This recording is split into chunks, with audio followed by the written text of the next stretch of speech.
Sexy People podcast of Dan Frigolette. I'm joined with Boston Jock. Thank you for being here.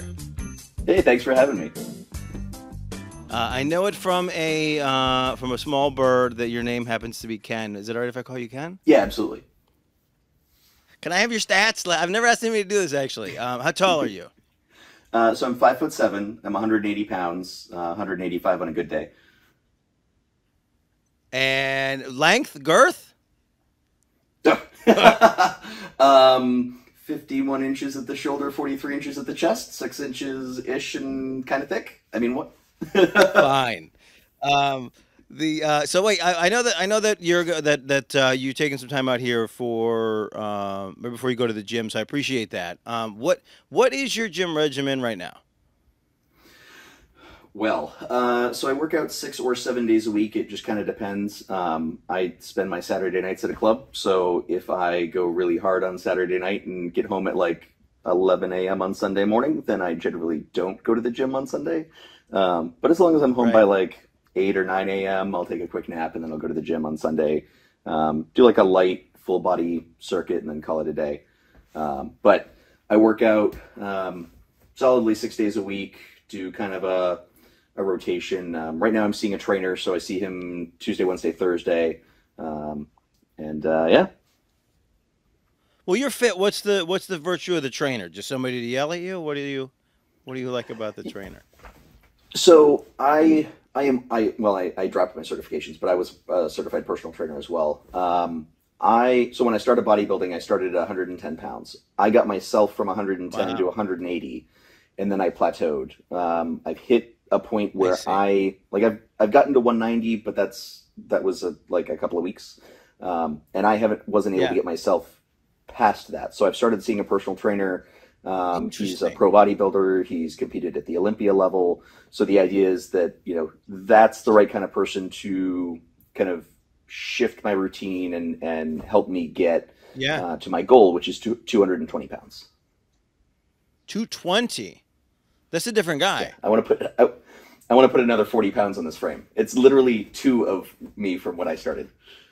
How do you come up with that number? Like, what's the... No, that was how I came up with it, is I wanted to double my body weight. Just wanted to double you. I see. I just want to be me again. Yep. Interesting. Well, so then what is it? I mean, you spend a lot of time being naked. What does that do to comparative analysis like visually? Do you find that the fitter you get, the better your dick looks, or how does it usually go? Well, I mean, it definitely does look better with, more frame around it. But so I've got some fairly bad body dysmorphia. I don't actually see the change. I still see myself the same way I saw myself at 110 pounds. The difference is that the bigger that I get and the more muscular I get, the more other people comment on it and the more other people like it. And that reinforces for me that there's a change, even if I don't see it. Interesting. Interesting. So with the body dysmorphia and people saying things to you, you like it, but do you believe it? So I believe that other people see something that I don't, and that's really actually the benefit to me, and it is motivating for me that what I'm seeing isn't necessarily real. It's real to me, but it's not a reflection of reality. So when people tell me, hey, you're looking a lot bigger than you were a couple months ago, like that tells me that there's change. It tells me there's progress, because I don't see the progress. So if somebody else is telling me and enough other people are telling me, then I can gauge my progress off of that. So do you think that when you get to your goal weight, you're going to like feel that and like absorb it?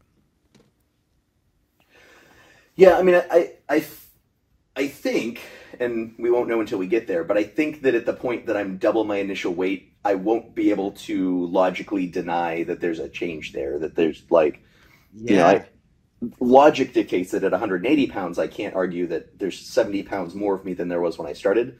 But, I think like at double my body weight, I have to see something.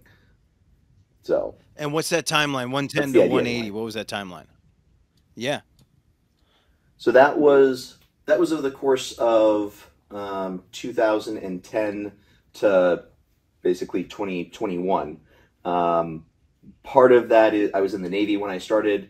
I got out of the Navy in 2019. So the first 9 years of that, I was doing deployments. I was working, ridiculous hours. So that was a very slow progression. And then, obviously 2020 we had So COVID, so you the can't gyms put on shut weight while down you're and all of doing that.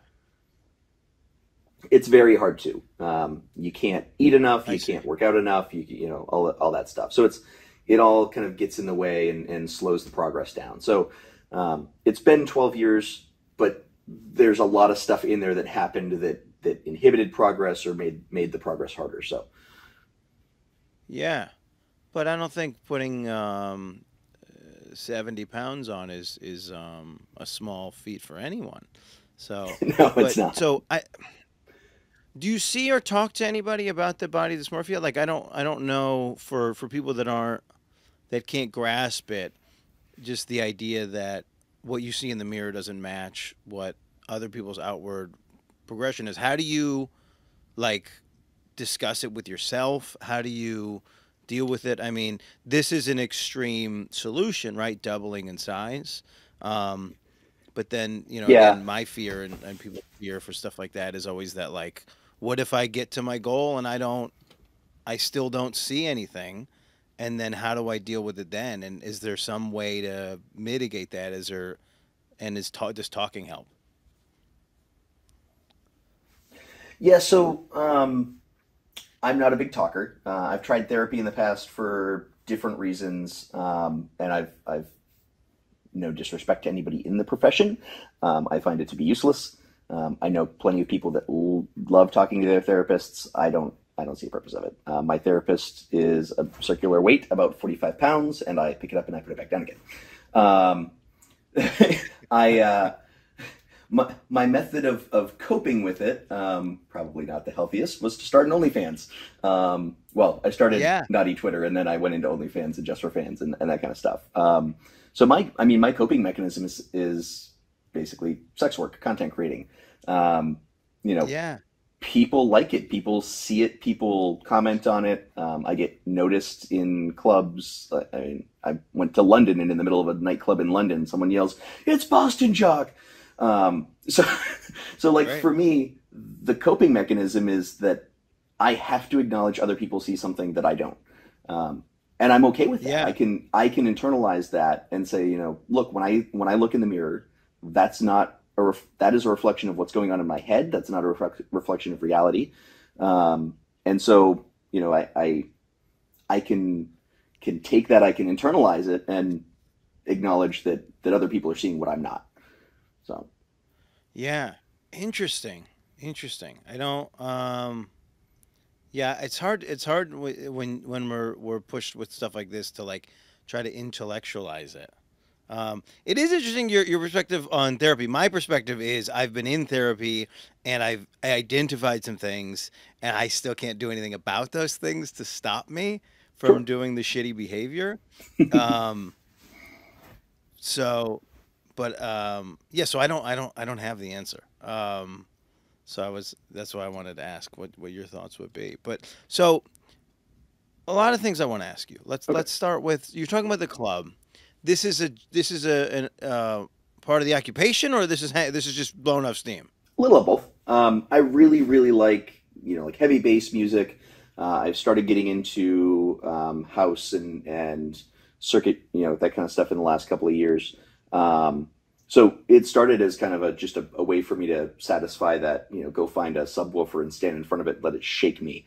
But it's also a really good Right. advertising tool. Like, we're this set. Oh, I didn't think you were going to say that. So Interesting. this Saturday, the club that I normally go to is having an underwear party. It's part of a normal circuit event that comes through town, and so I'm gonna go in a jock strap and a harness, and I'm gonna wiggle my jiggly bits in front of a bunch of people for a few hours, and inevitably someone basically every weekend somebody comes up like, oh hey, who are my name's such and such, who are you? And we talk for a little while, and they're like, oh, can I get your Instagram or your Twitter? I'm like, yeah, absolutely, here, Boston Jock. And they're like, wait, you make content? oh, very cool. And so like you get into that topic of conversation. Um, and I was in Atlanta last weekend. Did exactly that. Went to the club. Gave out my Twitter and my Instagram probably a dozen or more times, and so that's a dozen or more followers that I didn't have before I went out that night. And out of that, Yeah. I might get a subscriber or two, or at a very minimum, like I got invited to an after party, and then at the after party, I gave it out, gave my contact info out another dozen times, and so like that kind of pools, and now I'm up 40 followers that I didn't have the Sure. day before. So I have a weird question because I find this is a Sure, thing that's I have a kind weird of answer.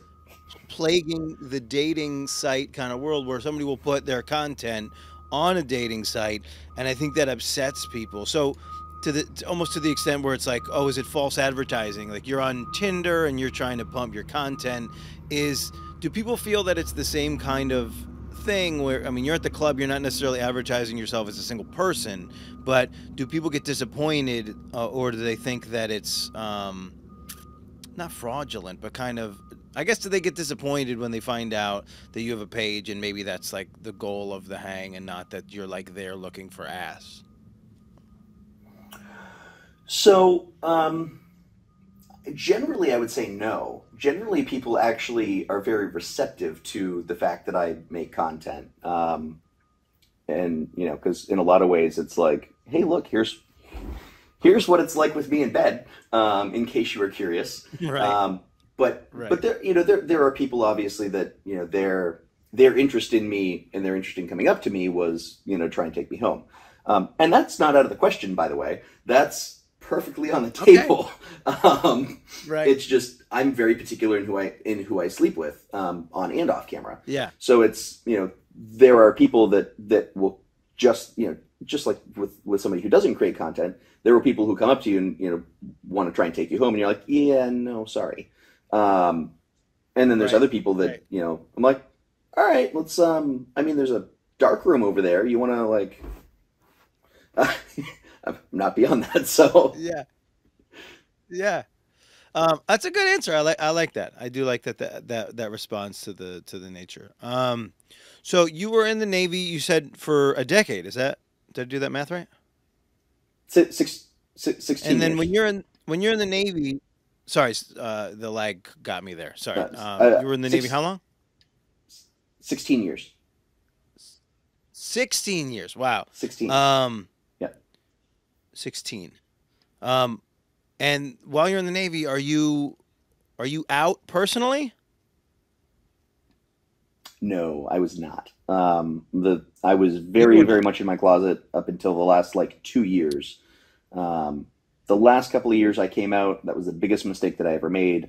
I don't recommend it to people. Some people I know are very happy with that decision. It was probably the worst decision I made in my career. You came out in the military and it didn't go good. Correct. Okay.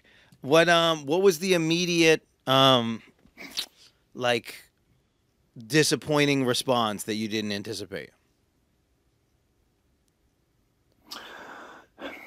So I came out well after Don't Ask, Don't Tell was repealed. I came out on a vessel where I thought that everybody was fairly open and accepting, and I should have trusted my instincts on it. But I very quickly faced some aggressive homophobia. I was one of the senior most people on that vessel, and very, very aggressive homophobia from the lowest levels of the chain of command. And the few people that were above me, people that I Right. thought were, open or at least would be respectful, were not at all. So it was very disappointing the way that people decided to handle that. Interesting. Can you, how do I ask this for as a civilian? Can you use your status and your hierarchy to your advantage to squash that kind of like behavior or remark? I tried very, very aggressively to do that. And You did. unfortunately, with the military, when you don't have the support of the people above you, you lose. And I tried jumping over them, and I got squashed. So yeah, I chose to separate from the military and not have that be a part of my life anymore. And honestly, the best Wow. decision that I made. So it worked That out. The that grass is in process fact was greener on the other side. and that 2 years. process was 2 years. Yep. So it was 2 years of donkey do, Yes. Yes. It was very judgment much 2 years and not of good stuff. extreme unpleasantness in my life. Yeah. Wow. So you say the grass is greener. It's a good decision, but prior to that, obviously, being out is the larger goal and the better position to be in from a life perspective. Um, but before that, had you anticipated making the Navy be your lifelong career? No, I had always intended to do 20 years and then separate at the end of 20. Because that's, you get a retirement, you know, there's a pension after 20. That would have, you know, it's not a big pension. It's not what people try and make it out to be. But it would have been, you know, enough to pay a mortgage and all that.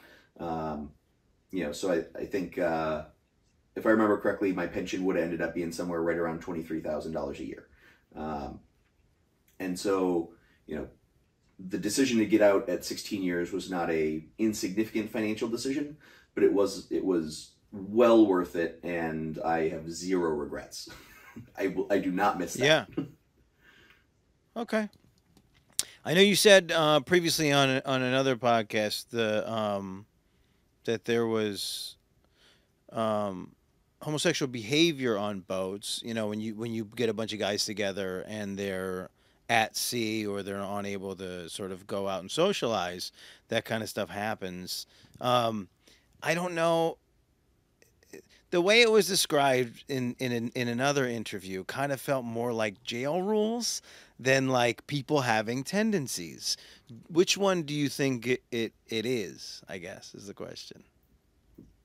Yes. Um, there 100% were people that were there just trying to, you know, get their rocks off. I know personally several people who are very heterosexual, very, you know, very into their you know, heterosexual relationships. That, you know, women are all they're interested in. But after, you know, a couple of months at sea where, you know, 60, 70 days, you're around a bunch of guys and the only thing you have is a stack of porn, and that porn gets bored after a while. It gets boring after a while.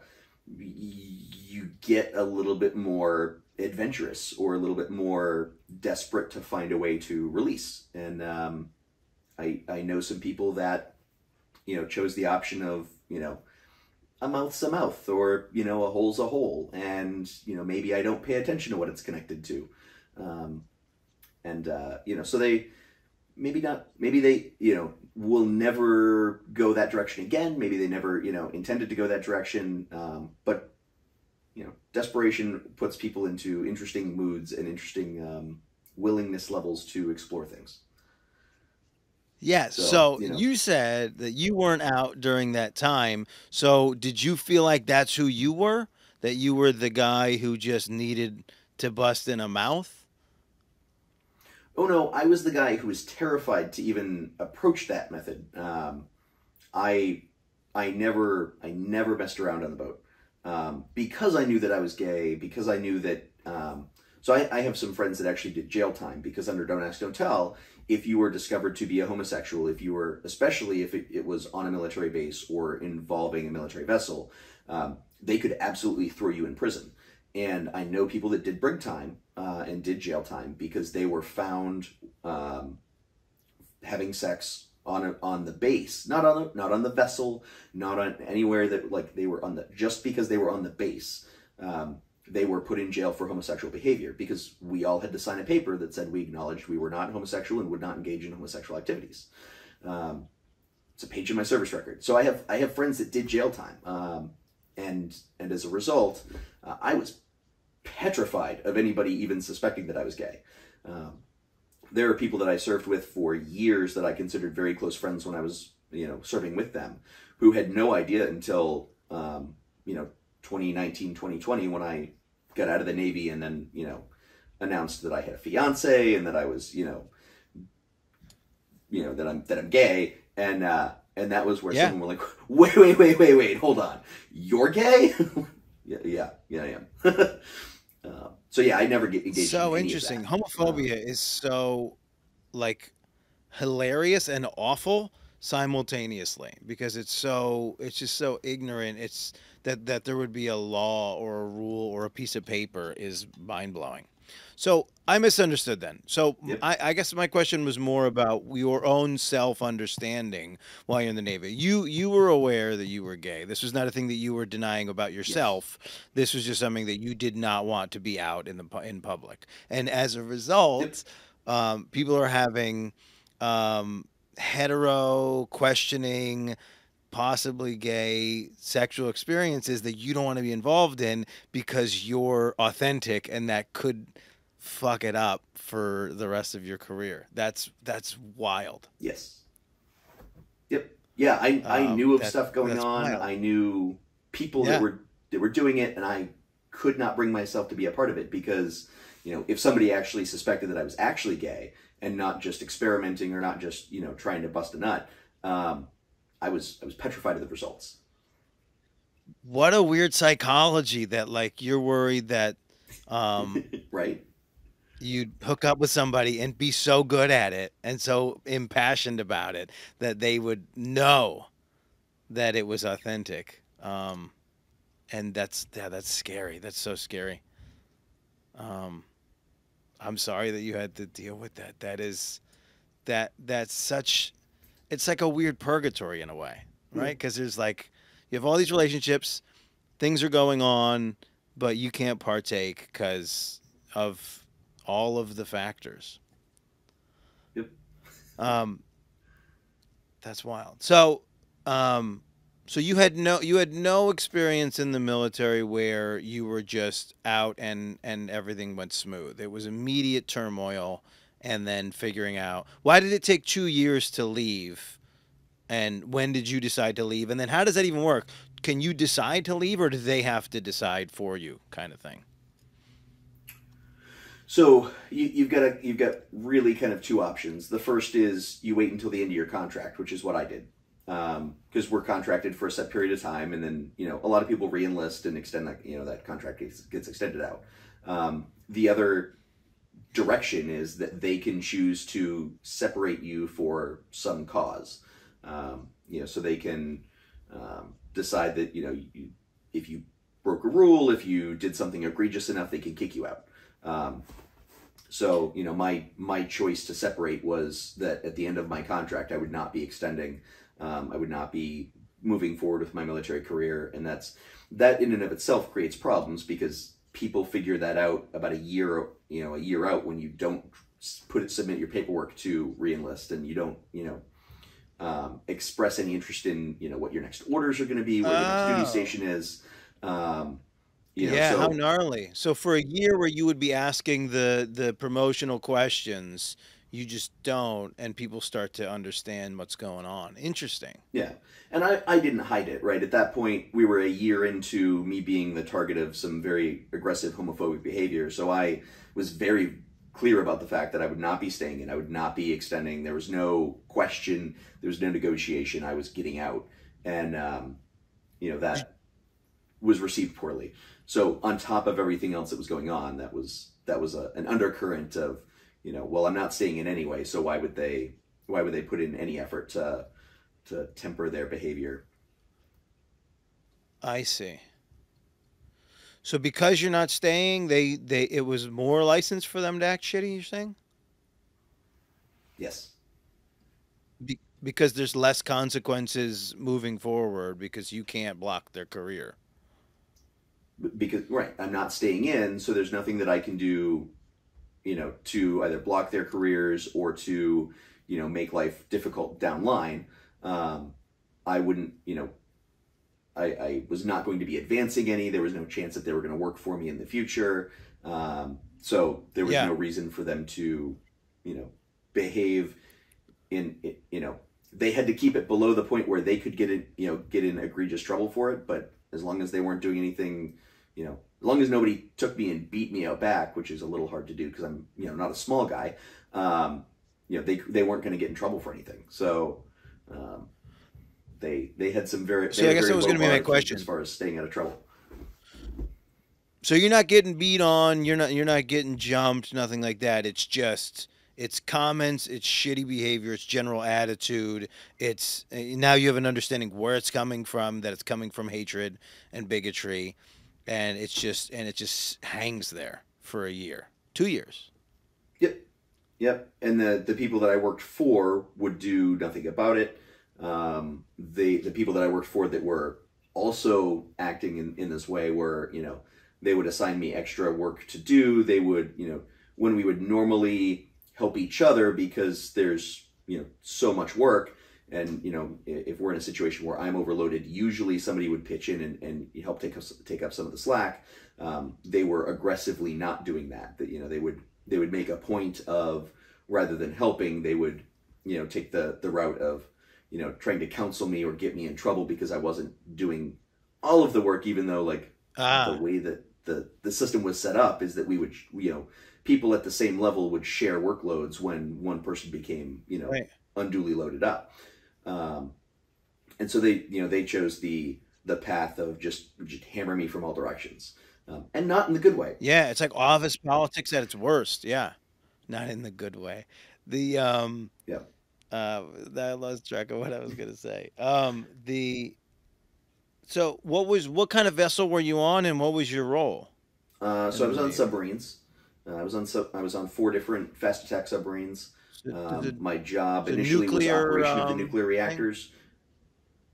Okay, nice. Yep, nuclear powered submarines. My job was actually operating the reactor, and then for the last 10 years of my career, my job was supervising the operation of the reactor and running the department that was responsible for the reactor plant operations. So I'm a nuclear engineer by background. Oh, shit. So That was something that the military trained you to do?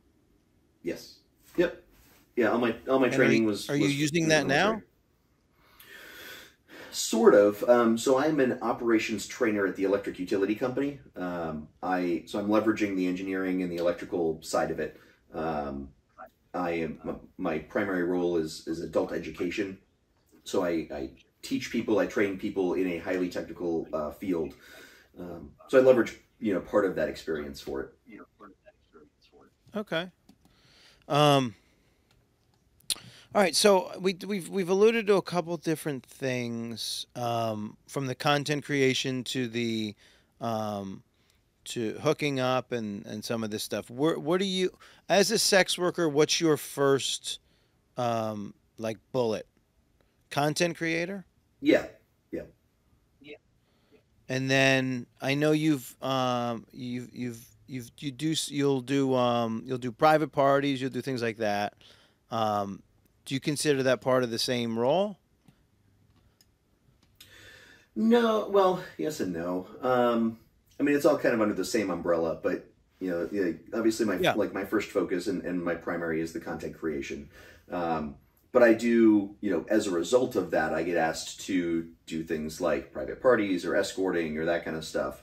And so, Okay. it's kind of a result of the content creation.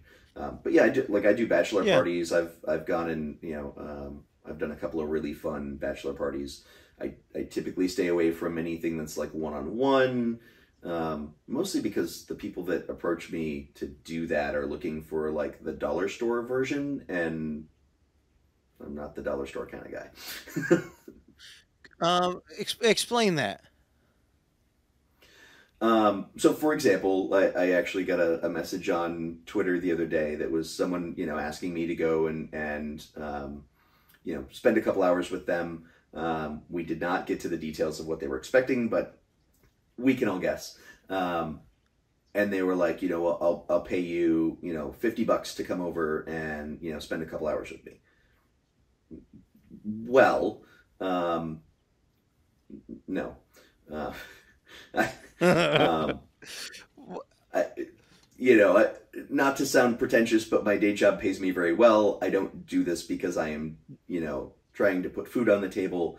I don't make enough money off of the OnlyFans and, the go-go dancing to like pay the bills. I have a day job. Yeah. And so my time is like, my time is valuable. I'm not, I'm not doing, Would you want $20 an hour. Would you? Yeah. Well, so then that brings a couple questions. Would you want to, one, and then two, what would the right price be? So that, I mean, the right price always is going to, be dependent on what is expected and, what the arrangement is. I've been offered some, I've been given some very generous offers to go fly somewhere.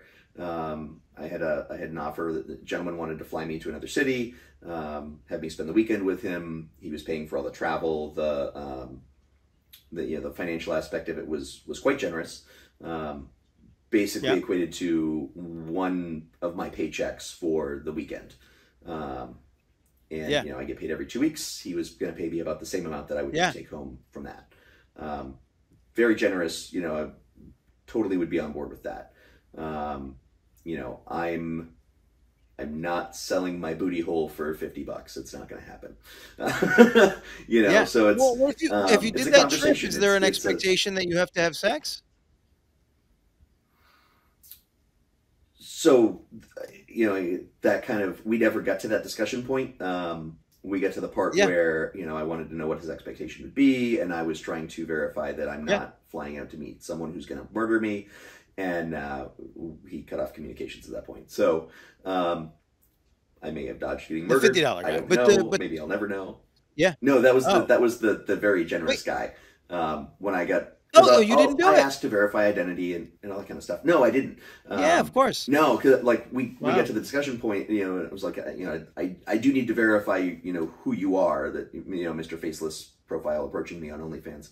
So if I can get a social media profile, if I can get anything that tells me who you are, and complete silence after that. So we right. Well, and I should ask for a deposit right out of the gate then. Unrefundable deposit for wasting my time. Like, I mean, so that is one of the things. Like, if I'm going to travel, we do a deposit ahead of time. One, enough to pay for my round trip ticket, and then, discuss what's expected. Discuss what the the arrangement is. Yeah.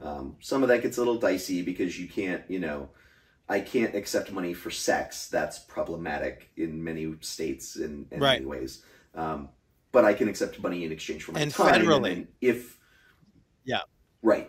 So I can go and I can, spend my time with somebody and be compensated for that time. But, we can't approach the level where we're discussing or even alluding to sex for money. Yeah. So that's, I guess the question then is, because of that sort of loophole, then does that make it makes it more that the discussion is about if I want to, then I will, and that it's not an expectation, and that and if I choose not to, then that's also fine. Yeah, I mean, we're all adults, so realistically, if someone's approaching me to, try and get me to go spend time with them for a weekend or for a night, that we all know exactly what their expectation is. It is rare, and I have friends that do this more often, that that's not the case, where the expectation is like, gentleman needs a date to a party, wants some arm candy, right? And that's what the deal is.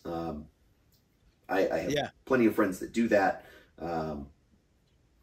I haven't had that ask yet, but we can make a general assumption that if somebody's approaching a sex worker, a content creator and asking them for, Yeah. hey, I want you to come up for the weekend and spend, Friday night and Saturday night with me at my, at my house. Like, we all know what the ask is there.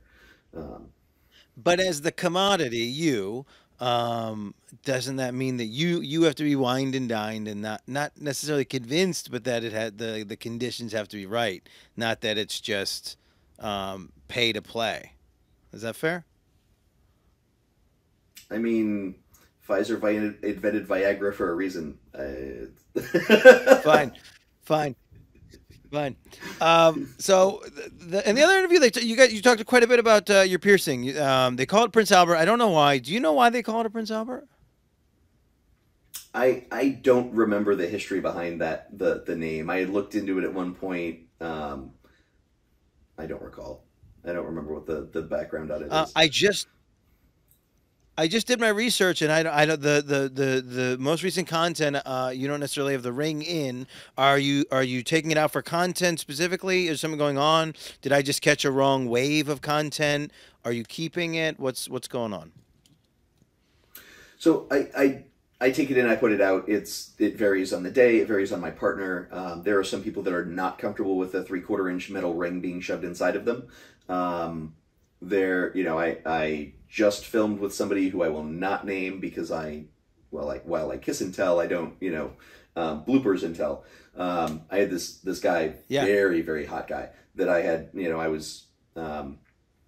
he was giving me a blowjob. And I grabbed the back of his head and I stuffed him down on it like I do with a lot of people. But the ring hit just right in the back of his throat that he threw up everywhere. Very unattractive, kind of hilarious. I felt bad. He felt bad. I thought it was going to be worse. It was a thing. So I took the ring out and then we reset and we started again. There are people who've had injuries because irresponsible tops used the wrong kind of piercing. And so, I've had partners that say, like, I really want to film with you, but you are not keeping that in. So I'll take it out. And sometimes, like, for me, it's a metal ring through my penis. Like, sometimes that's going to chafe. Yeah. Sometimes that's going to, like, just not be comfortable. So sometimes I'll take it out for me. But a lot of times, like, I'll film it. And so sometimes I'll film, like, back to back. One of the scenes that you probably saw on my Twitter that I just released a teaser for, I fucked a guy, flipped over, he fucked me, I flipped him back over, and I fucked him again. I can always do one round with it. Usually the second round, it starts to get a little irritating. So if I'm doing, a couple of, if I'm doing a couple scenes back to back, I'll take it out for the second one and the later ones. I'm also multi-orgasmic, so if I'm going to do multiple rounds with the same person back to back, then I'll take it out, part of the way through. It all depends. Yeah. Wait, what does it mean to be multi-orgasmic? So I can fuck somebody, come, keep fucking them, and then come again, and then keep fucking them, and then come again. Okay. Without a break. Do you lose stiffency? Is that a word? That's not a word.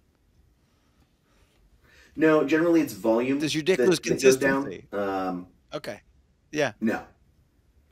Sometimes it will. Like a lot of it depends on the dynamic, the chemistry between the person.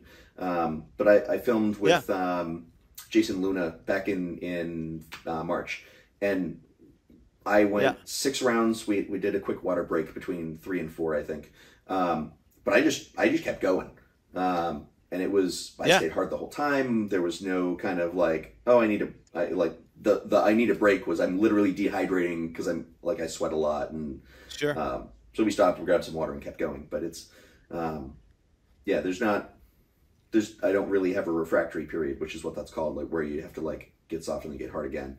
With some guys we'll stop, we'll cuddle, and then I'll be like, oh well, it's hard again, bend over. Great. So the piercing, is irritating after a certain period of time. What's the benefit? What's the upside? Is there an added pleasure to your end on this thing? Oh yeah, it changes the sensations for both parties.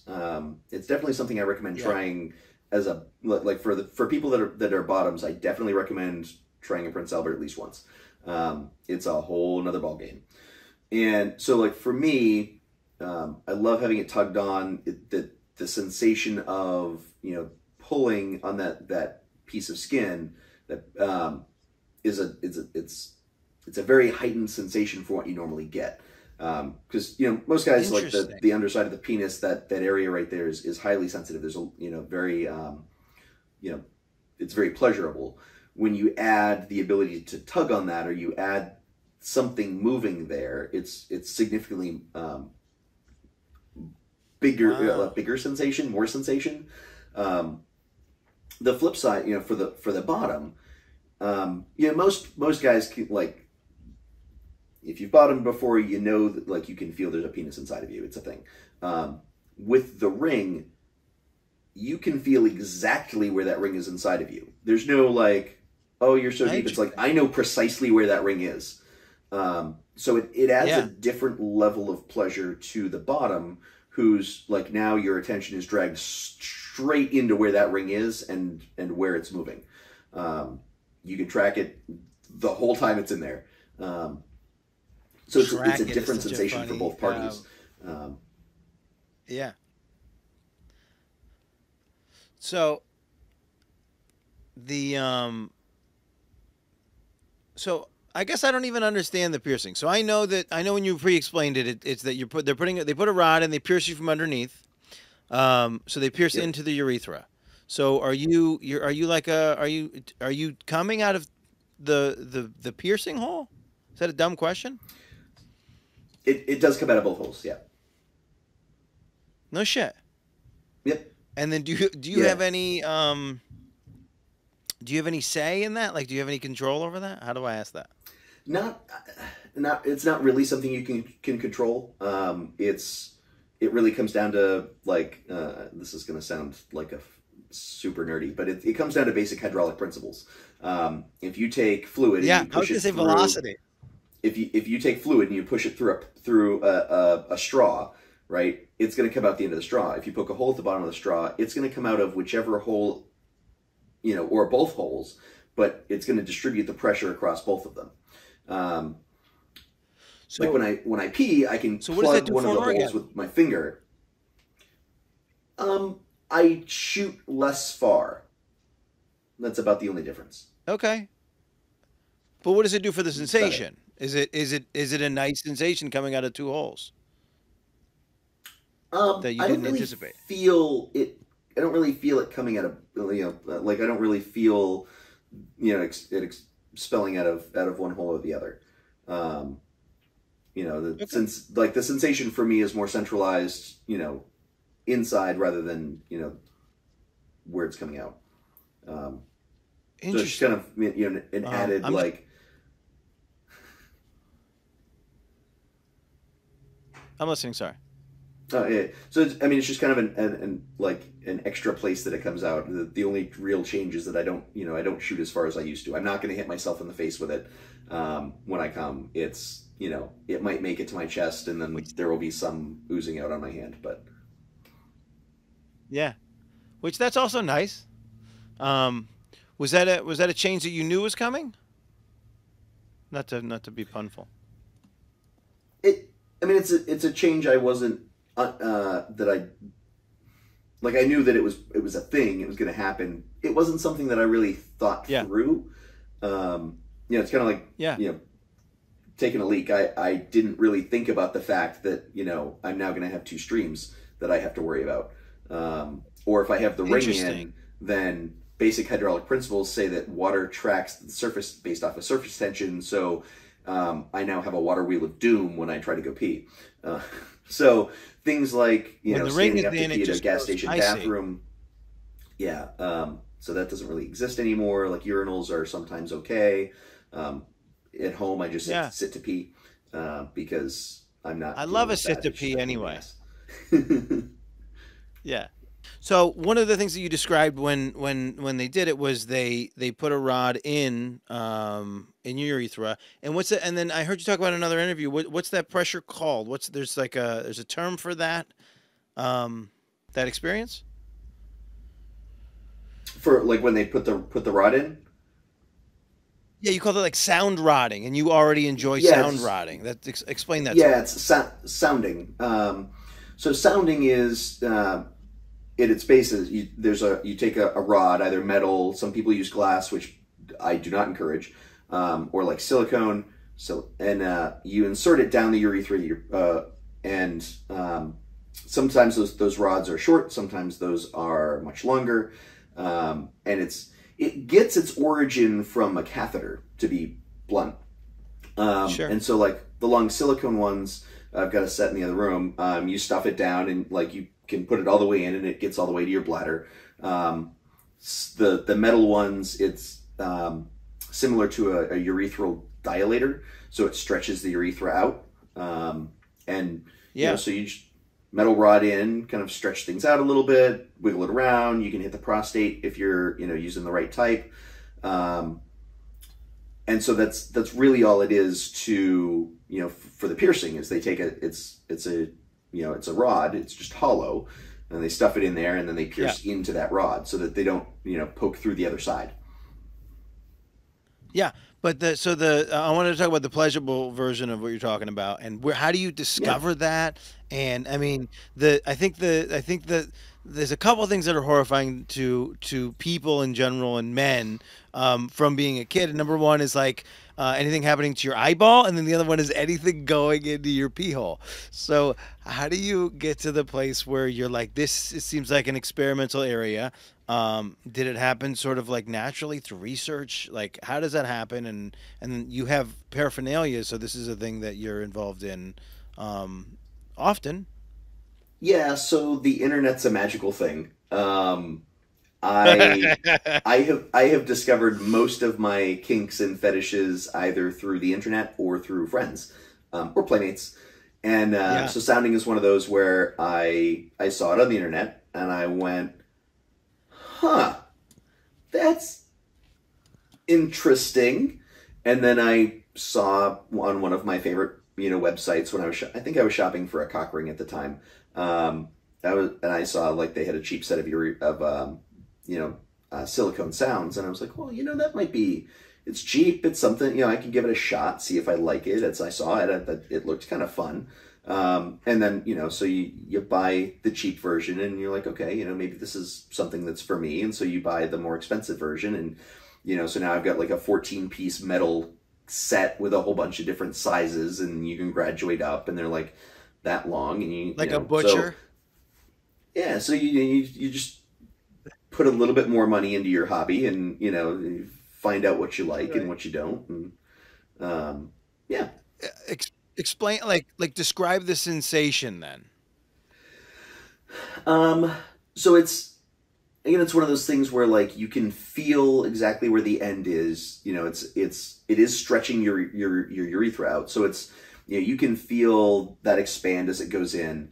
But then like when you go in far enough, you actually get to the point where because the prostate abuts the urethra, and so like when you get to the point that you actually stimulate that, it's very similar to if you're using a prostate stimulator or somebody reaches in inside and grabs a hold of your prostate. It's that same kind of sensation where you're like, oh, that's there. And so you can self-stimulate the prostate that way. And then coming while sounding is possible, not Yeah, it's advisable. possible. No, it's possible. It's depending on the level that you're at, and the size of the sound that you're using and what you're used to and whatnot. If you're like, I would not use the largest sound that I'm comfortable with to make myself come. Because then that can cause like a back pressure, and you can get some complications. They're not like that serious, but I'll stretch using different soundings to the sound rods to the point that I'm comfortable with, and then back down a couple if I want to keep it in while I come. I don't typically do that just because that's not my particular style. I use the sounding rods to pleasure myself, to kind of self-stimulate, and then I'll pull it out and I'll finish jerking off. But you certainly can do it You just want to, be a couple sizes down. So there's some room for your urethra to stretch around the rod and allow the fluid to pass. Interesting. I should have asked this earlier. I have so many more questions. The first time you do it, is it like, I don't want to use horrifying, but again, I'm still stuck at horrifying. It's new, it's different, it's depends on it depends on how much it interests you, how much you want to try new things. Yeah. If you're not an adventurous person and you're like, oh my god, why am I doing this? Then it's not going to be as fun. It's going to be a little bit more horrifying. But if you're adventurous and you're like, I want to see, I want to see what this is all about. Like it's exciting. It's interesting. It's a different style of pleasure. So it's like, for me, that in and of itself is pleasurable. Like finding new things that cause me pleasure. That's fair. Is it more of a solo thing, or is this a play with others thing? For me, it's more of a solo thing. There are two people that I could think of names off the top of my head who I would allow to sound me. That's one of those things that requires a level of trust and a level of intimacy. That's not, just like, oh, we're going to go hook up. Like, if I'm going to go hook up with someone, they're not sticking anything inside of me. It's not inside of my dick. Yeah. But if it's one of my friends who, I've got a friend that I let him tie me down to his bed, stick a East End kid on me, and crank it all the way up. Loved it. I'd let him sound me. But that's the level of trust we're at, where because you are sticking something inside of a place that's arguably not intended to have things stuck inside of it. Yeah. Well, then, do you have any content with it? And then, have you seen any content with, like, I don't want to call it Chinese finger sound, but like, where it's like double-sided sound? Has this content exist? Yeah. The content's out there. I'll leave it there. Yep. You got to go train, and we want to get you up to 220, because that'll like, each time you make this headway, I think it'll be interesting for your content and for us, the viewer. How do we find you? How do we follow you? How do we? I can't put links in the comments anymore because it gets us banned.